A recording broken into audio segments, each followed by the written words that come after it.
I'm going to share some thoughts about what has been going on. Now, I know that people want to, shut things off because they're worried. There's just a lot going on. But I want you to hear me out. And people might say I'm fear-mongering, but no, I just want the truth to get out. People need to wake up. People need to know the truth. I just want to share my opinion, have some civic discourse, because that seems to be lacking nowadays. People don't seem to be able to talk with somebody that they disagree with without it turning into yelling or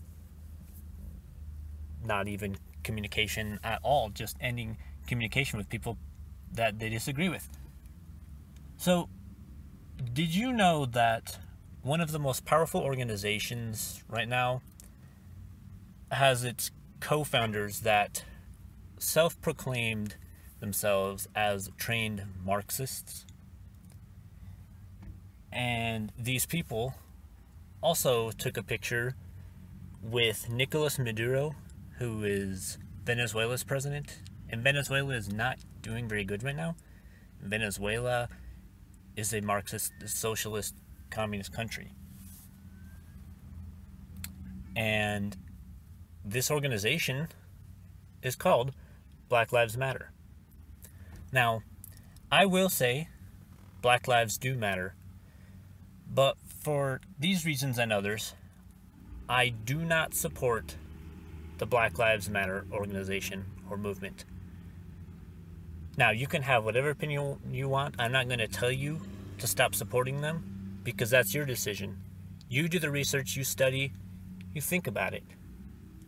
You weigh the different things that are going on and decide for yourself what's best. But I've decided for myself that this organization is not seeking the good of America. Now, what's this organization trying to do? They're really trying to divide us. Now, in the past, Marxism would focus on economics. It divided people into the proletariat and the bourgeoisie.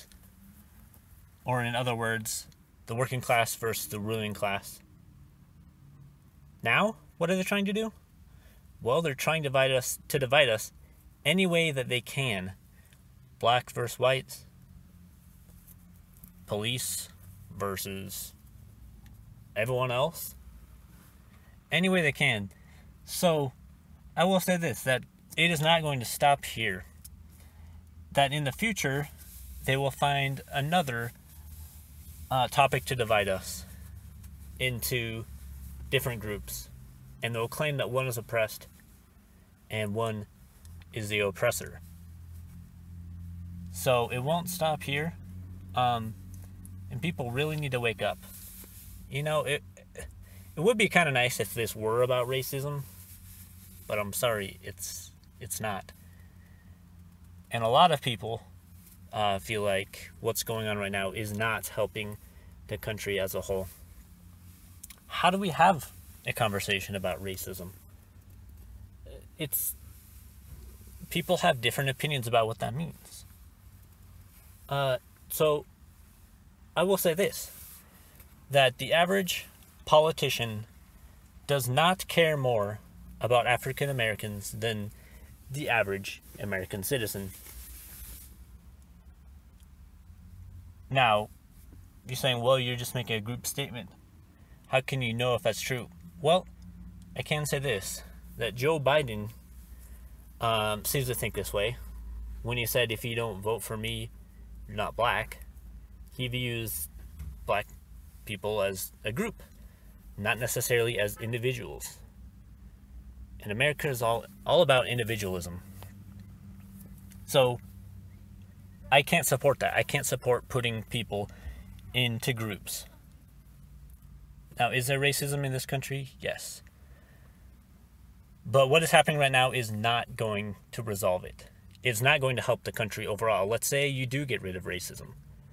Well, people can't seem to agree on anything anymore, and we're tearing the country apart. Some people might say that's worth it. I don't think so. If we lose all our freedoms. I know there are a lot of well-meaning people, but I feel like we just have to take more into consideration. It's very tempting.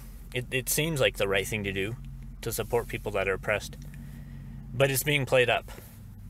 The media and many politicians are not being honest about everything. They're wanting to create a narrative that focuses. Let me ask you this. Do you hear about anyone's death besides African Americans nowadays? Maybe a few others, but do you hear about the police being killed?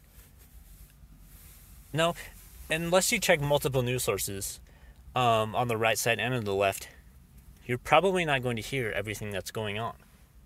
And this is how the media tries to control the public thought, is by only presenting information on one side.